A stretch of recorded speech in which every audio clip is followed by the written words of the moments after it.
Now won't you welcome the headliner for the evening. Please give a warm welcome to Chris Rose!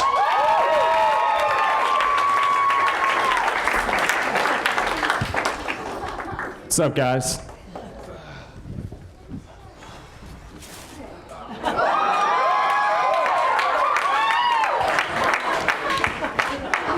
That's better.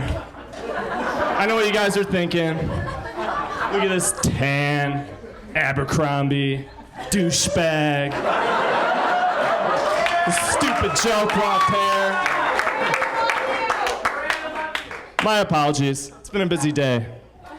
Recently capped off a set of 100 shirtless pec flexes in the mirror, and I blasted my quads doing lunges all the way over here. That's how I got these sick rips in my denim. But if I may set the record straight, I don't wear flip-flops to the gym, I don't have a tribal back tattoo, and my farts don't smell like Fierce cologne. Somehow I've become the tool by which people measure how tan they are. Yeah. Definitely don't deserve this honor, but I will exploit it. Creating an iPhone app called Beat My Bronze. You'll be able to get a daily status update of my tan. It'll hold up your phone to my arm, see how inferior you are. But if you do manage to reach my pinnacle of tannage, you'll receive a coupon to purchase my new book, Secrets to Staying Tan and Interacting with the Pale Proletariat. Apparently, I also exude the moose. You know, the ripped version of the deer that represents the Abercrombie brand. They must be on steroids. You can't get that jacked from just eating grass. Believe me, that is the first thing I tried. Now, if only I didn't exude the IQ of a moose. I was recently informed that it was strange seeing me in khakis. I can only assume this stems from the fact that Abercrombie stopped selling khaki pants like 5 years ago. This is the face of every old person that walks into Abercrombie.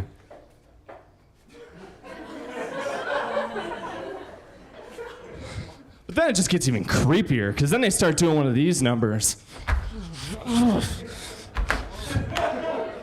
I'm not joking, I work there. It's the perfect storm of their lungs collapsing from the smell and their eardrums just rupturing from the music. It's disgusting.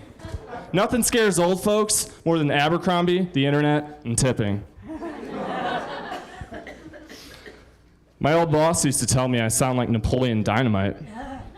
Okay, I guess it's better than looking like Napoleon Dynamite. And she'd say some sort of snide comment like, "Why don't you shave? You look like a NASCAR season ticket holder." And I just look back at her, blank face. "What'd you get out of my life and shut up?"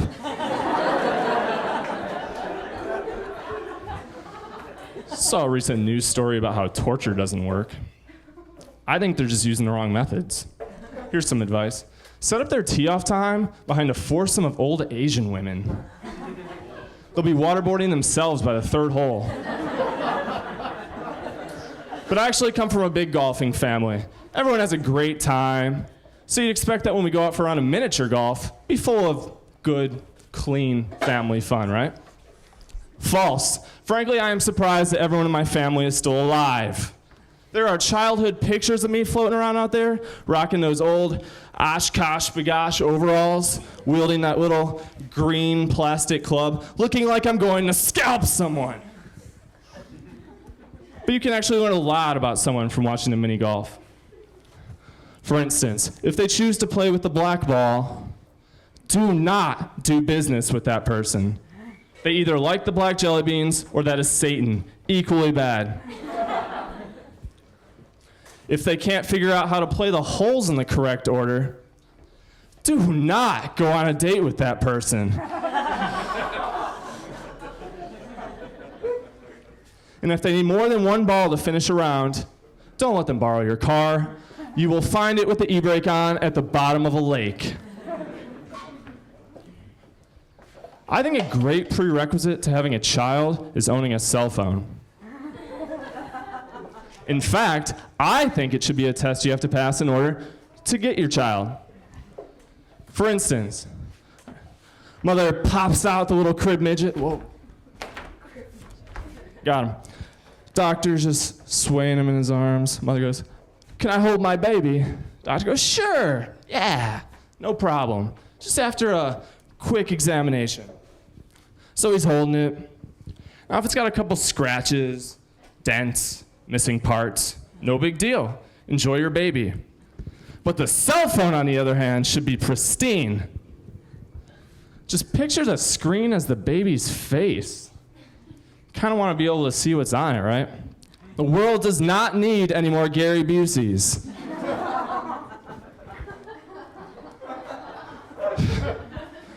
Someone called me manorexic the other day, which I assume is like the manly version of anorexia. I'm surprised they noticed. I mean, I just recently cut salad and yogurt parfaits from my diet. But the nice thing about being skinny is that everyone always thinks you're hungry. For instance, I'll go to my grandparents' house, walk in the door, and they'll just dine me like royalty. I mean, I walk into a nice suckling pig on the table. Sometimes she even says I look healthy, which is nice because, well, no one wants to hear they look like they're dying.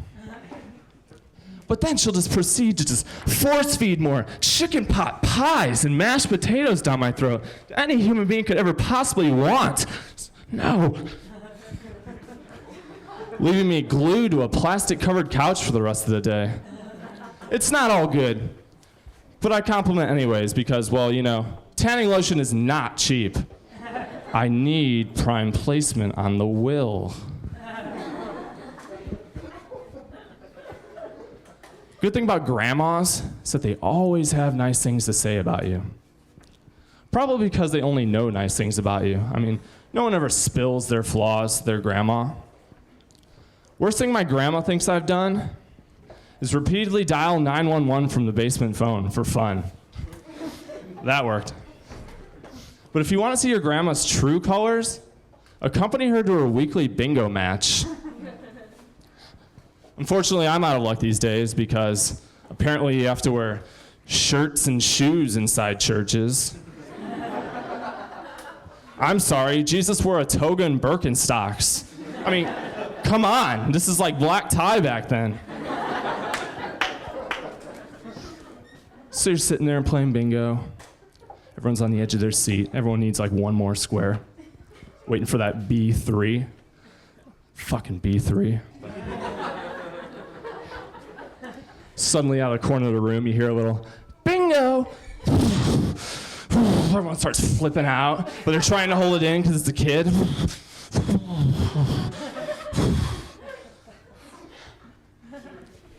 It could be the cutest little boy walking up there. You know, like that little blonde crib midget from Jerry Maguire? It doesn't matter. Everyone's still secretly praying for him to fail.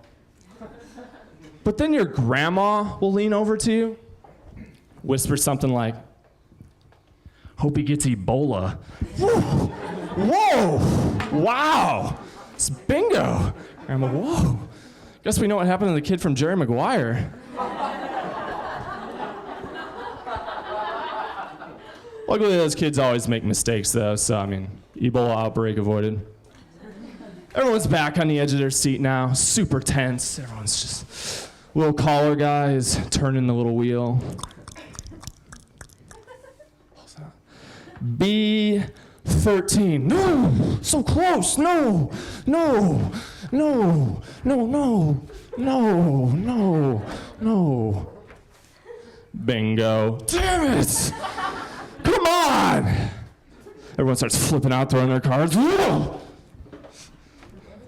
Why not me? Sit down. Someone check his ears for a bug. Sit down. Paraplegic guy starts walking up towards the front, lumbering on his robot arms and legs. And my grandma will lean in, whisper something like, "Guess they're letting anyone play here these days. First the needy, now Terminators." And she'll look over for me for some sign of approval. Like, no. Not this time, Grandma. I like Terminators. So I look back at her and say, "Why don't you shut the heck up or I'll take you to Abercrombie." Gosh. What the heck would you do in a situation like that? Thanks, guys.